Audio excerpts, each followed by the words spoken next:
All right, Dave, and I'm going to turn it over to you. All right. Well, good evening, everyone. And thank you, Chris. It's a real pleasure to be able to speak to a Stanford group as an alum myself, and to this group in particular. I think this is such an important topic, and honestly not one that we often think about enough until we're in the middle of it. So I'm really pleased to have this opportunity with people who are interested in it to talk about some of my experiences and some of the challenges I think we face in caregiving, and some of the rewards that we experience too. Early one morning in the fall of 2013, I found my 101-year-old mom, Adelaide Iverson, sitting alone in her Menlo Park kitchen. She was wearing her favorite deep maroon bathrobe, and her walker was perched beside her, angled out into the room. I'd moved in with my mom 6 years before, and at age 95, she was still sharp, active, and engaged, but just no longer able to live alone. But as she approached the century mark, confusion and memory lapses became more common. I'd noticed, but what I hadn't known until that morning was that my mom had noticed too. She turned toward me and without preamble said, "I think there are two Adelaides. There's the good Adelaide, the one who's pretty and smart and knows how to do things. And there's the bad Adelaide, the one who's ugly and stupid and can't do anything. I'm not sure which one is here right now," she said, "but I think it's the bad Adelaide." My mom had always been a force. She'd graduated from high school at age 16, from college at 20, and at the top of her class in both.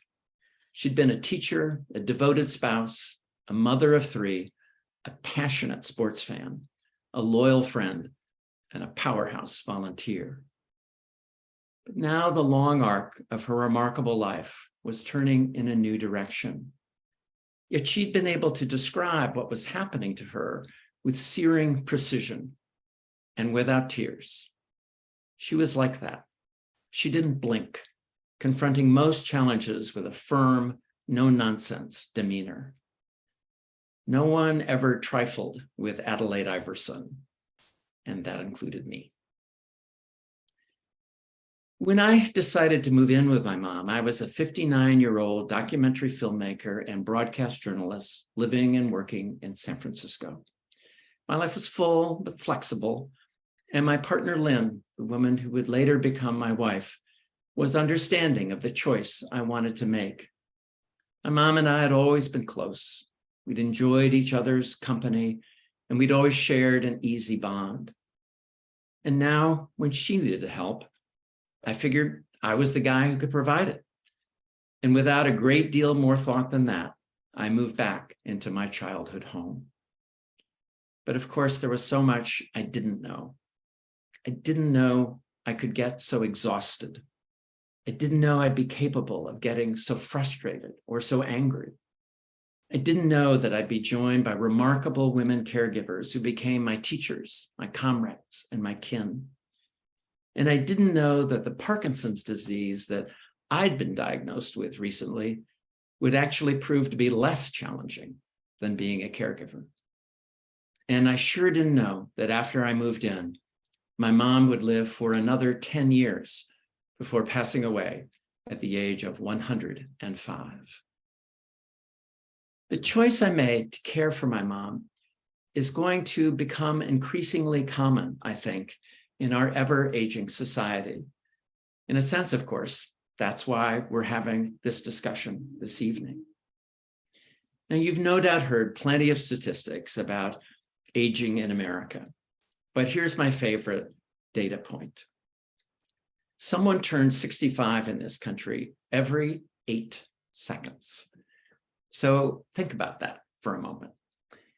That means by this time tomorrow, 6:40 or so in the evening on Friday, March the 10th, that there will be 11,000 more 65-year-olds living in the United States than there are right now. That's our demographic reality. or to put it more personally, it's our reality, yours and mine.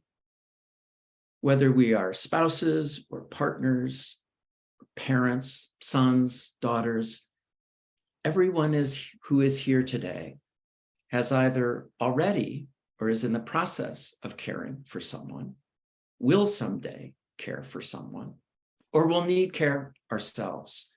And there's a decent chance that we'll experience all of those roles. But here's the funny thing. We face a real elder crisis in this country, and yet it's a quiet crisis. Even when 200,000 people died in nursing homes and assisted living facilities in the early days of the pandemic, it wasn't enough to prompt Congress to pass the Build Back Better Act, something that would have put billions of dollars into improved elder care, especially for low-income Americans. It's a quiet crisis, even though, according to AARP, there are 54 million family caregivers in this country, mostly caring for someone old. There is a terrible irony in all this. We urgently need better elder care options, and caregiving is one of life's universal experiences, and yet we don't talk about it. And I hope that's something that we can begin to change this evening by the conversation we have after my remarks. Now, when I became a caregiver, it's also important for me to say that I was profoundly lucky. And that's because of three little words. I had help. Throughout my time as a caregiver, I had wonderful people coming in during the day so that I could go to work. I could walk out the front door of my mom's house in the morning and not come back in the evening. And then at night and on the weekend, it was my turn to take over and do the best I could. But most family caregivers don't get to walk out the front door in the morning and not come back until nightfall. And the fact that I could has a lot to do with money and privilege, a topic I'll return to later. I was lucky to have help, but quality care should not depend on luck. And I was lucky in other ways too. For starters, my mom and I actually got along, which is not something you should necessarily assume will always happen in family caregiving situations. We shared many of the same interests. We shared the same politics. And perhaps most importantly, we shared the same team. We were both diehard Stanford fans. My parents had started going to Stanford games in the early 1950s when my dad began his teaching career at the university. And even after my dad passed away, following his own long struggle with Parkinson's disease, my mom kept going to games. I once calculated that my mom had attended over 1,300 Stanford games over a span of 60 years. And after I moved in, that streak continued. I was able to keep taking her to Stanford games until she was past 100. And I learned that there is nothing quite like attending a college football game with a centenarian who keeps yelling, "Tackle him, just tackle him." Needless to say, she would not be very happy with the current state of Stanford football. Yet despite all my advantages, I wasn't ready for what lay ahead.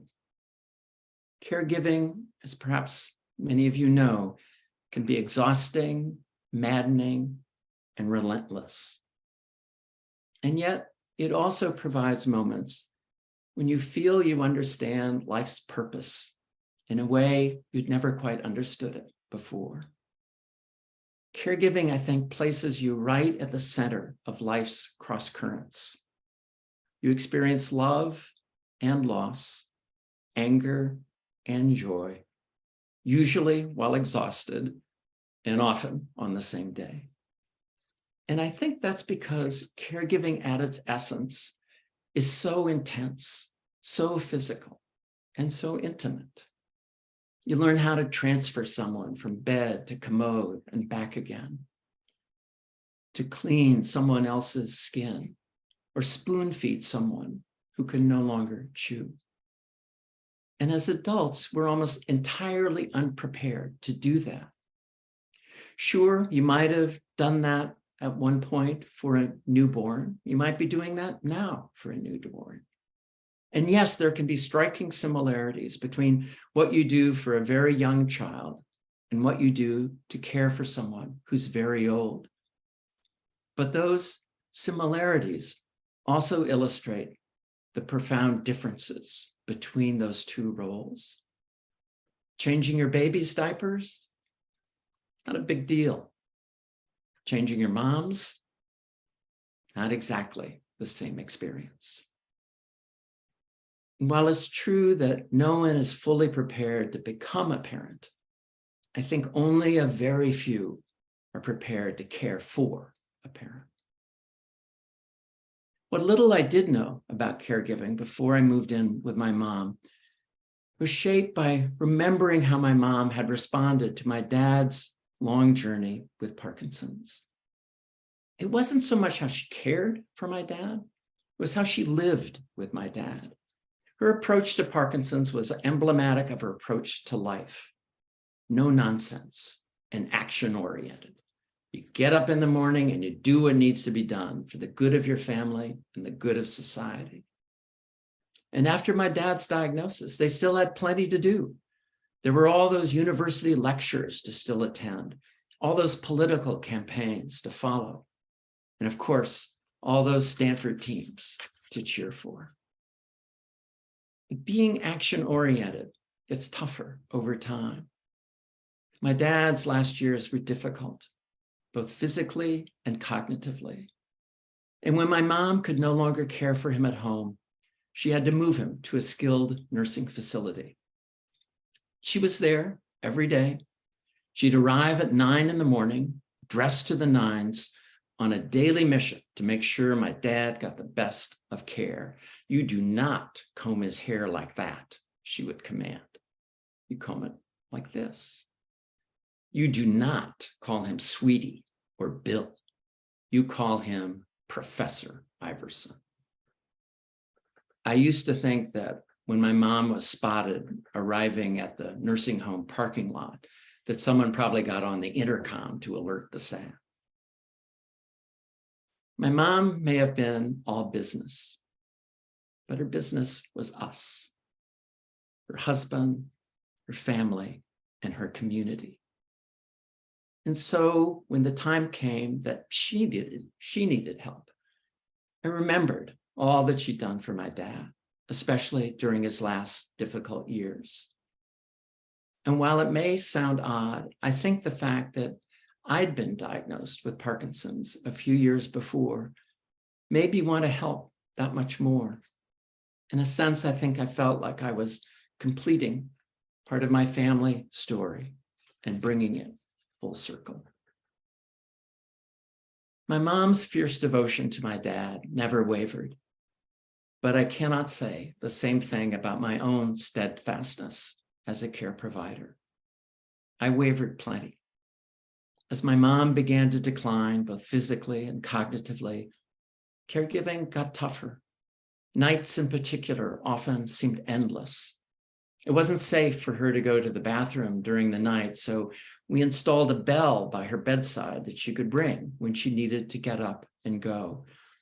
And when the bell rang, I'd stumble out of my bedroom, 10 feet down the hall, the same bedroom, by the way, that I'd slept in 50 years before, the same single bed that I'd slept in 50 years before.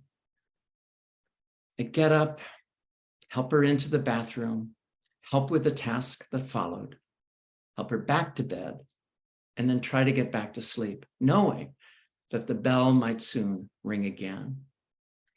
It's sort of like having an alarm clock that just goes off at random intervals through the night.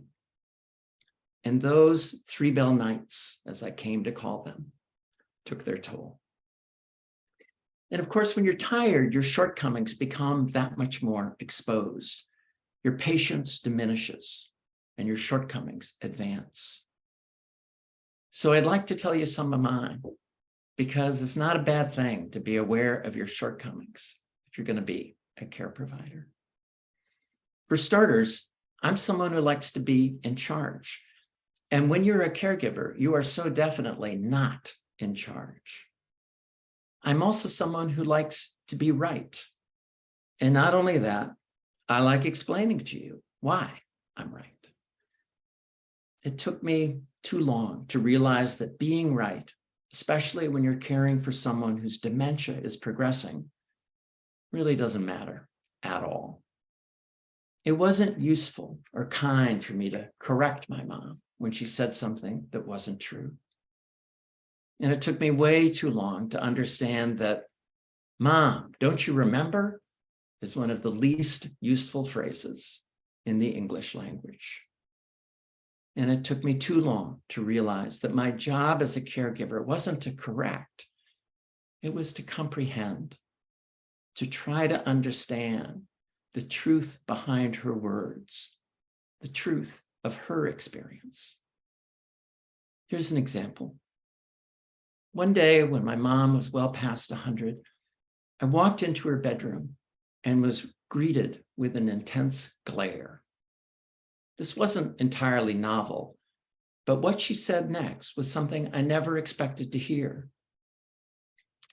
"David, I know that you were married to someone else before you were married to me."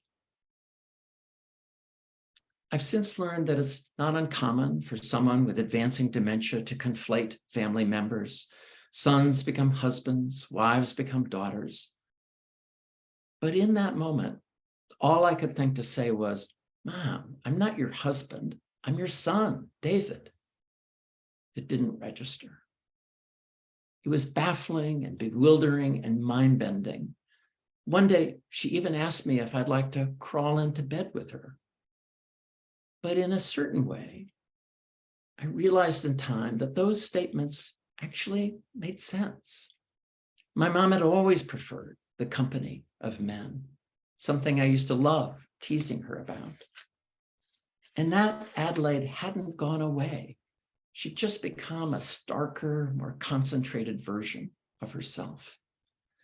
My dad, whom she adored, had died 20 years before, but she still wanted a man. She wanted a husband. And she'd take me. After all, in her view, I was available. Her body and mind may have begun to shrink, but her essential core was still there. But I was slow to appreciate that reality, to understand the truth behind her words. More often than not, I just react out of confusion or irritation or anger. I think to be a really good caregiver, you have to be able to adapt and adjust. You have to be kind and patient no matter what. You have to summon strength when you don't have any strength to summon.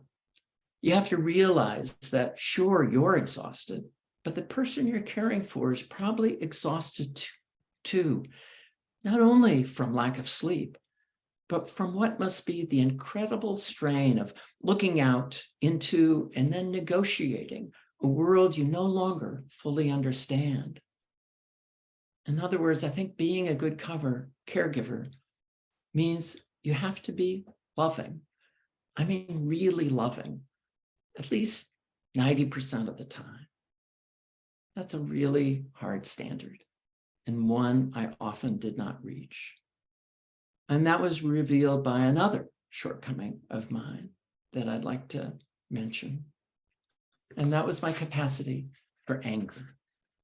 I remember once taking my mom to my Aunt Alice's house for a family gathering, a responsibility my mom had taken over hosting when my aunt had taken over hosting when my mom no longer could. When we arrived at my aunt's house, my mom was crabby and snappish, and I wasn't feeling particularly charitable either. Finally, I walked over to her and said, exactly as I would have to a 4-year-old, "If you can't act better, we're going home." A few minutes later, we headed for the dinner table. I didn't know that you could stalk across the floor while using a walker, but my mom did. My aunt asked her where she wanted to sit, and my mom snapped at her again. That's it, I said, we're going home. I steered her out of the room, out the doorway, into the driveway, into the car, and we drove home in silence. When we arrived back at the house, I ushered her into her bedroom. She stood next to her bed for a long moment, just gripping her walker. And then she collapsed onto the bedspread. I hate myself, she wailed. And here's the thing. I didn't say a word. I didn't feel anything other than a cold sense of satisfaction. But as I look back, I don't think I fully took in what my mom was saying. I hadn't taken in her truth. I think when she said she hated herself, she meant exactly that. She hated who she was becoming, hated the sense that she was increasingly trapped in a world where she could no longer be who she had always been, including the person who'd always hosted family occasions. My mom's wail was from the heart. But sometimes I felt like my own had turned cold. Another time I blew up at my mom for reasons I cannot even remember. And she started crying. And do you know what I said? I said, go ahead and cry. And then I stalked out of the room, slammed the door like a teenager, and stood alone in the garage. I remember it was raining, and I could hear the rain falling on the roof. And I just stood there for a while, kind of trying to understand, really, who I was becoming.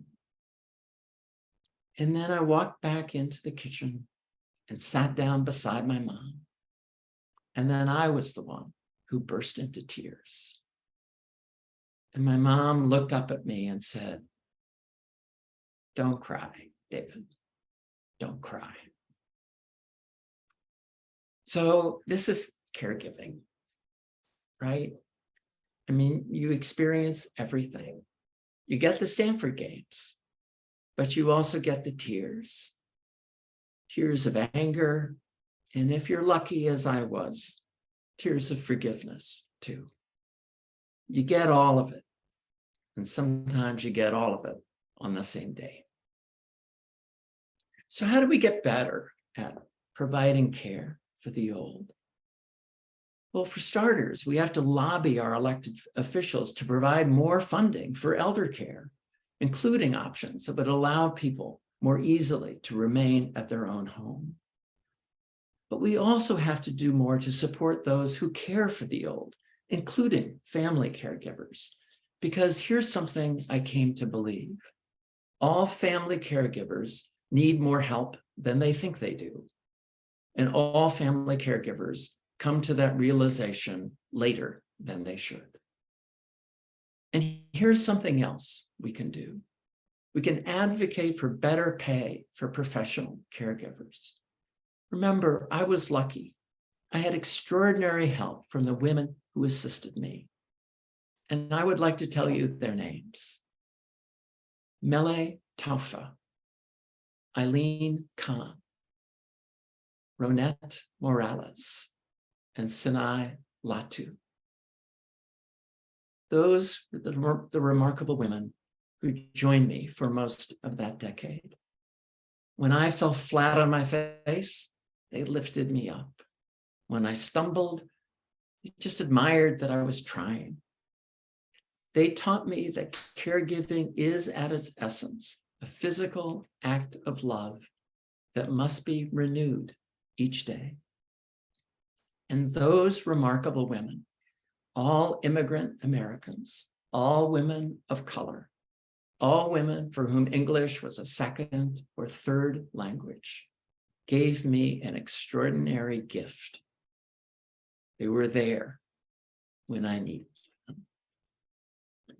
So I have a request.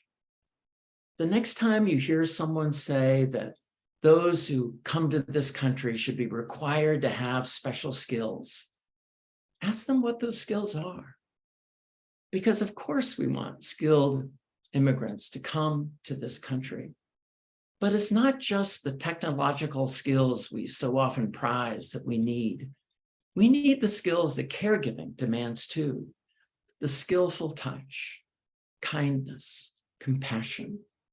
And right now we do not value those skills enough. According to the Brookings Institution, the average wage for home healthcare workers in the United States in 2019 was $12 an hour. Now it's considerably higher than that here in the San Francisco Bay Area where I live, perhaps considerably higher where you live as well. And I was able to pay considerably more for my caregiving colleagues. But do you know why? It's because my folks had purchased a home in Menlo Park in 1950 for $15,000. And needless to say, by the time I moved back into that house in 2007, it was worth just a bit more. And that allowed me to borrow against the house again and again and again, because caregiving over time is extraordinarily expensive. But what kind of elder care plan is that? Make sure you have parents who bought a home in Menlo Park in 1950 and you'll be fine? We have to do a lot better than that. We need to make sure that all our citizens go through life's final journey accompanied by skilled and dedicated care providers and by a larger community of caring. A friend of mine once put it like this: we're all carried in life, he said. Sometimes we're carried by others, and sometimes we do the carrying. And it's when we carry each other that we become a true community. And I can't think of anything our country needs more than that. I'm going to close by just reading you a short passage from my book that is really about this idea of carrying and being carried. So this is an excerpt from Winter Stars, an elderly mother, an aging son, and life's final journey. It's about the last Christmas I spent with my mom. By this time, she was well past 104. She was often confused and agitated and restless, and I often worried she would never find peace. But on this particular night, something different happened. From Winter Stars. When I walked into my mom's bedroom, I knew right away that on this December night, she was in a different place. There wasn't any restlessness. She just seemed quiet and calm. She looked to be remarkably at peace. We just sat there for a long time, holding hands, and I felt a wave of tenderness come over me. After a while, my mom looked at me and said in a voice that was soft, but only slightly slurred, "You look wonderful," she said. And I told her that she did too. And I said, "We make a good pair." And she smiled and said, "What a pair." Just sat for a while, my hand on top of hers, just sitting together, nothing more. And then she turned her head to me and said, "I feel lucky." She said it with more clarity than anything I had heard her say in recent months. And I told her that I felt lucky too, lucky for all that she had added to my life and to the lives of those around her, and that I would always remember what she taught me. And then she said it again, "I feel lucky." And so I asked her if she could tell me why. And there was a long pause. And then she looked at me with eyes as bright as winter stars and said, "Because there's love all around. On that Christmas night, I felt something I hadn't experienced before. That while my time with my mom was still unfinished, our journey was now complete. We had endured our bursts of anger and frustration, but over time, our deep and abiding connection had always held. We had found a steadying.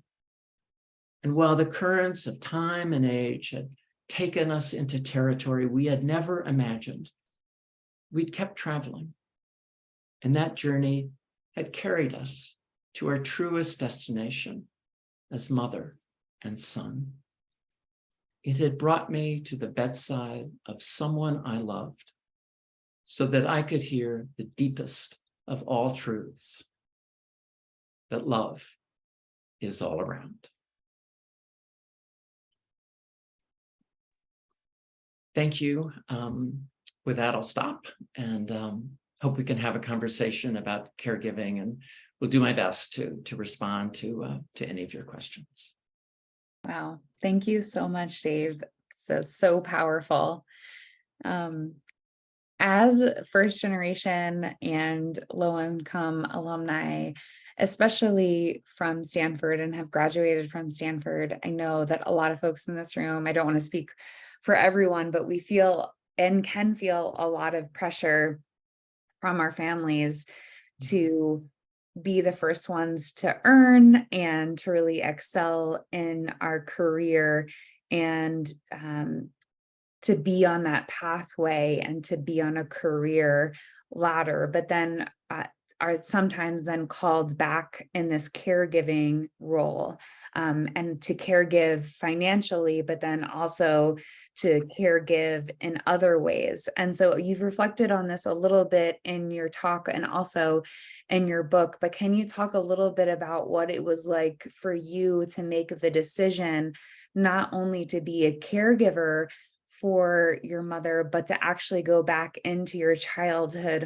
home for such a long period of time, and what that was like for you? Well, that's one of the many challenges, I think, is that caregiving doesn't have a timetable, and you don't get to make that choice at a time of your own choosing. At least that's often the case. I think for me, Chris, that I was really so lucky in many, many ways, but part of it is when that moment happened.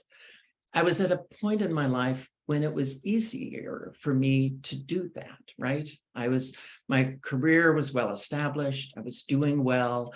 I had some flexibility. I was single at the time. My one daughter was married and happily living her life on the East Coast. If that moment had arrived 10 years earlier, or 10 years later, I don't think I probably would have. So again, I was lucky to be able to make that choice. And one of the many things I learned from the women I just mentioned was how different it is in so many other cultures, and in so many different circumstances where you are expected to provide that, whether it's because you're the first person who's been to college or for cultural reasons. Eileen Kahn, the woman who was with us the longest and was so extraordinary, but she would say to me sometimes, what's with this country? Don't you get that caring for the old is it's part of life's bargain? So I can understand I can understand to the best I'm able, the pressures that you feel that are different and certainly different than mine. And I would love to hear more of your stories. And I think some of it is being able to share that responsibility if you have siblings, or at least receive the support of siblings. And that may vary in what others can do. I have two brothers, neither of whom was actively engaged in providing care, because neither could. They both had their own health challenges to contend with. And that allowed me to not get resentful, which is, I think, something you have to be careful about in those circumstances, and to accept what they could do, which was to love me, and to love my mom and to support that and to show that they appreciated what I was doing. One of my other shortcomings is I like getting credit for what I'm doing. And they provided that, which actually is no small thing.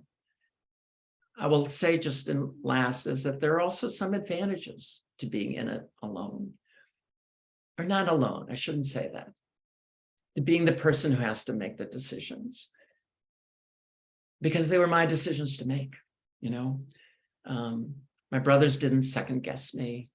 We didn't have to have family meetings every time we had to make a decision. They were my decisions to make. And if I'm honest about it, I was glad of that. And so I think it's coming to terms with all of those things and trying to put it in the best perspective that you can, so that if you are called upon or feel you want to follow this calling, because I do think it is that in a sense, that you're able to do so with a full heart. Not that it will ever be easy, but resentment is never going to make things easier either.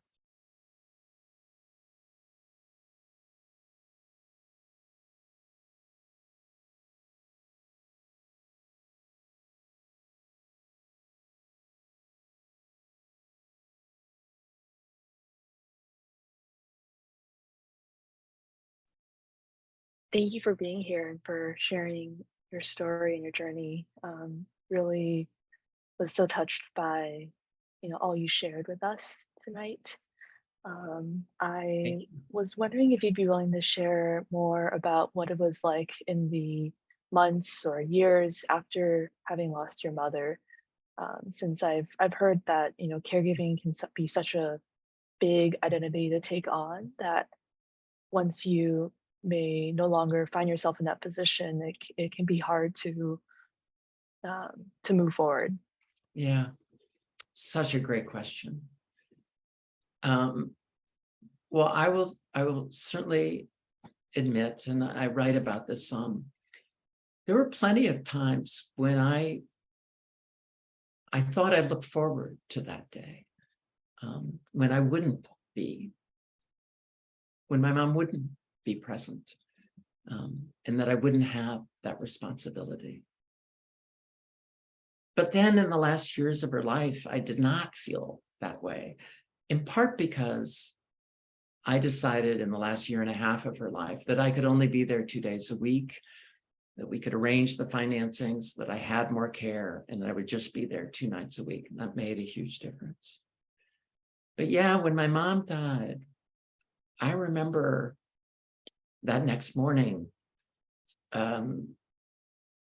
waking up, because I was able to be with my mom when she died and was there throughout her last 72 hours.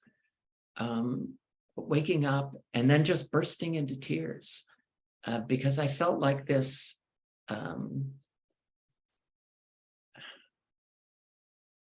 I felt a little lost, honestly. I felt like this sort of compass that had oriented me for so long was no longer there. And I remember walking back to my mom's bedroom because Eileen and Sinai, 2 of our caregivers, had spent the night in my mom's bedroom because they didn't want that room to be empty. And they wanted to, if there was a sense of my mom still there, to be present to her. And I walked into that bedroom and they looked at me and they just got up and hugged me, both of them. So I was lucky in that moment too. And my mom is present in me.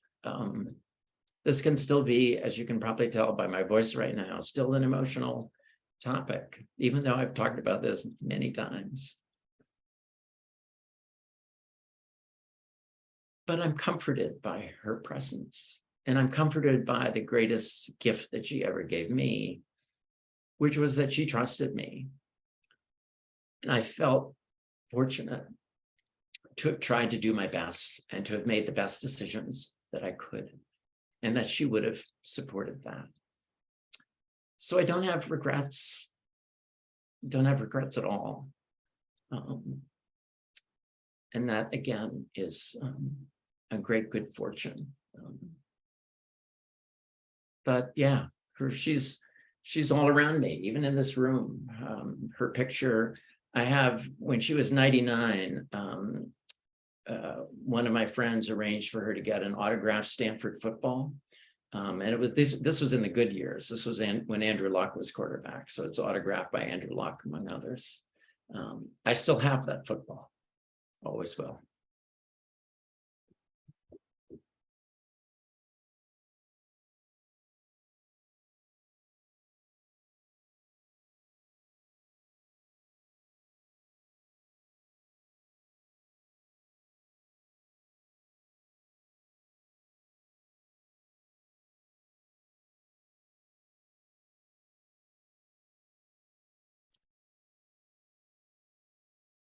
So I just received this. Thank you so much for sharing your personal experience with caretaking. Do you have any practical tips for someone who knows they'll need to enter a caregiving role in the next few years? Is there anyone someone can try to do to prepare for this? Yeah, I mean, I meant what I said earlier about thinking about your some of your shortcomings and how those might play out as a care provider. How well do you do if you don't get much sleep? To think about those things, and to think about your strengths too. To think about the relationship you have with that person, what's strong about it, what you care about, how you'd want to sustain that. I think you have to think about the money. And that's a big thing. I mean, by the end of my mom's life, when I was only there 2 nights a week, we were spending $14,000 a month on her care. And that's 5 years ago, right? So you have to think about that. And that's why I really encourage everyone to work on this topic, to lobby on this topic, because we must do better than that. It can't, providing really good, great quality care can't only be for those who can afford it. But that said, I think it's also important to know that, sometimes people ask me, well, would you do this again if you if you were in that circumstance? And the answer to that is, I would, but I would do it with the knowledge that I would just make new mistakes. I'd be better at certain things, like not getting, I think, as angry, understanding something more about dementia and confusion. Definitely, I think, would be better and used to the sort of constant change and adaptability and all of that. But I'd make new mistakes because every caregiving circumstance, I think, has differences. I used to tease my wife that when I was caring for my mom and said to her, don't think that I'm ever going to do this for you. Don't think I'm ever going to do this again. And 3 months after my mom died, Lynn was diagnosed with stage 3 breast cancer. And she's done incredibly well and is going strong. But yeah, there are no guarantees. So it is worth thinking through. But I would also say that it's so worth doing if you can. And not everyone can. I think that's also important. It's not realistic for everyone. It's just not. And if you know that too, then be okay with that. That's totally fine.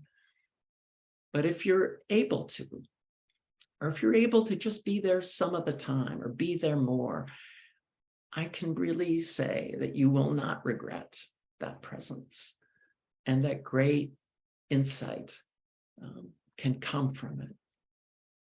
And that if you're lucky, as I certainly was, you'll have the opportunity to at least become a marginally better person in some aspects of your life.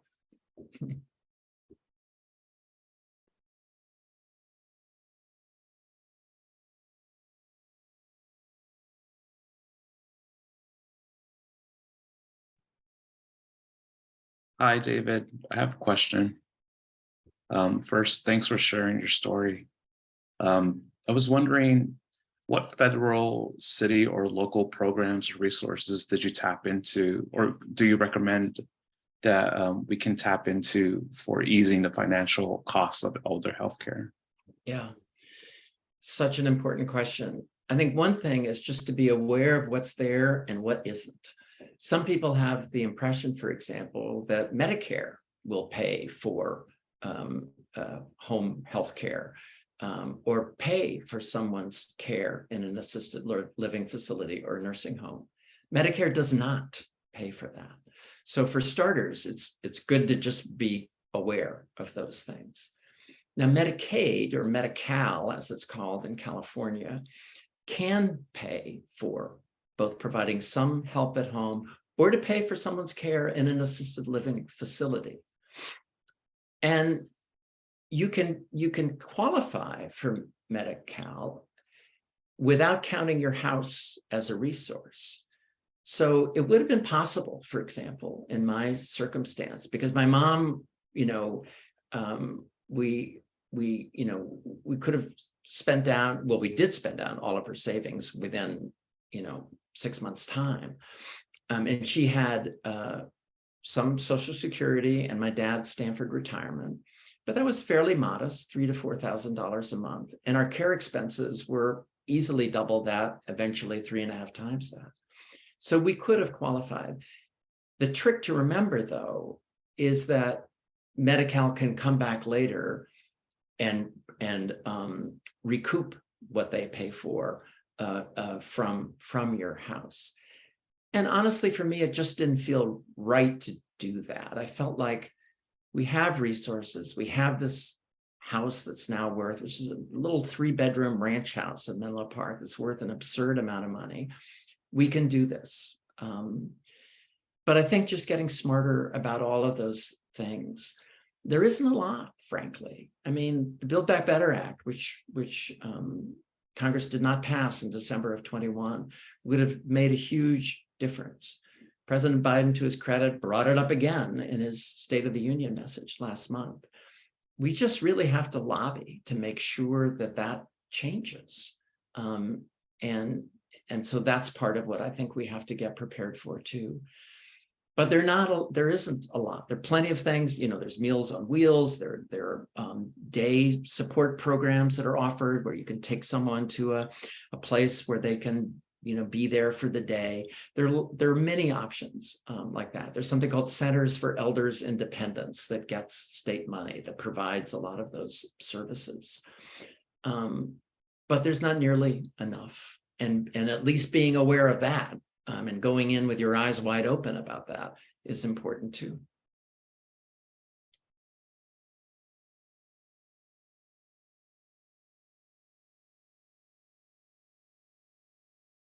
Thank you for sharing those resources. And we can also do some research and follow up with direct links on some federal and state resources as well, and send them out via the FLAN newsletter. Right. And let me mention just one other that I happen to be aware of here is that many communities have wonderful elder care support programs like the day services I mentioned before. Avenidas, for those of you who happen to be in the Palo Alto area, is one of those places in Palo Alto. It's a wonderful organization. And I think that being, learning about those and those sorts of support organizations is really useful too. Oh, one other to think about is many areas have what are called village programs. There's something called Ashby Village here in the East Bay that is one of those. There's San Francisco Village. They're in many, many cities. And there's sort of affiliations of older people who it's by membership, but it's a way of providing support to each other and teaming up to sort of say, okay, we all need someone to, fix leaky faucets. How can we pool together to help make that happen? They also do, lobbying. Ashby Village does a lot of lobbying in Sacramento. So those organizations can be really, really useful models too. And the problem is that they've often been, for people who have money. So it's not surprising that perhaps that the first one was formed in Beacon Hill, a pricey part of Boston. And they're working at that. Ashby Village started in Berkeley, but they now include Richmond, which is has a larger low-income population. So that's something that's a challenge, but it's a really good resource too. Thanks, Dave. All right, we do have another question in the chat.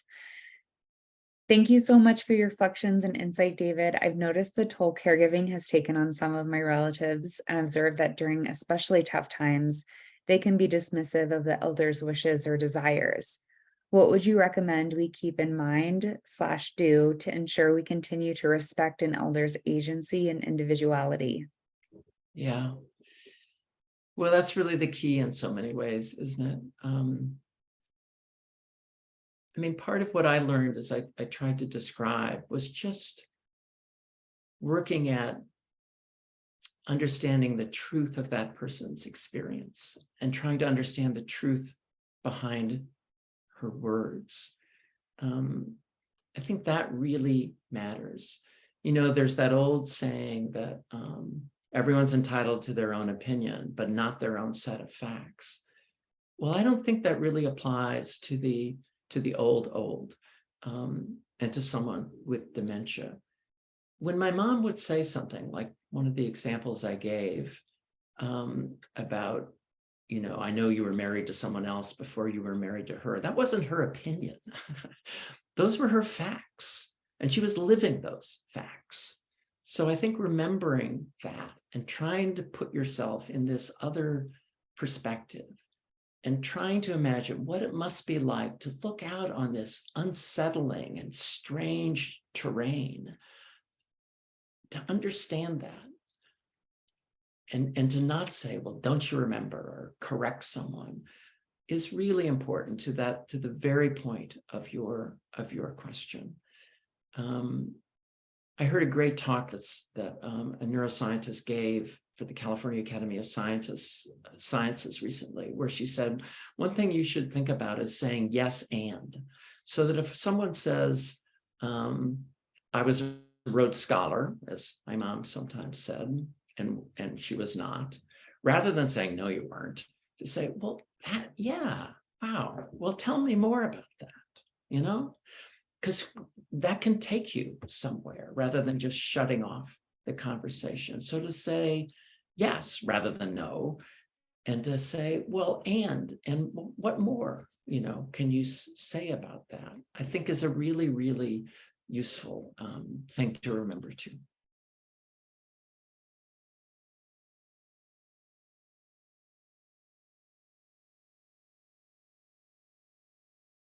I think we have time for one more question if folks have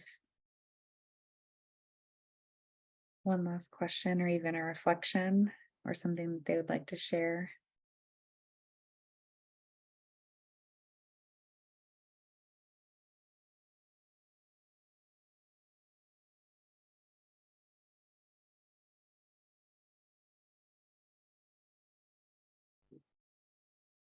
Well, David, just on behalf of the First Generation and Low Income Alumni Partnership, I just wanted to thank you so much for taking the time to speak with us this evening about your personal journey of caregiving with your mom and how vulnerable you were in this space. Is really touching for us to hear. It's not something that's often elevated and talked about in spaces. It's something that I think that we need to talk about more. There's not a lot of resources dedicated in this space, especially within our community, when we don't necessarily have a lot of resources from a low income background. It's something I think that a lot of our families are thinking a lot about as first generation college students, of how we will be taking care of the generations that come, that are behind us, and even our siblings.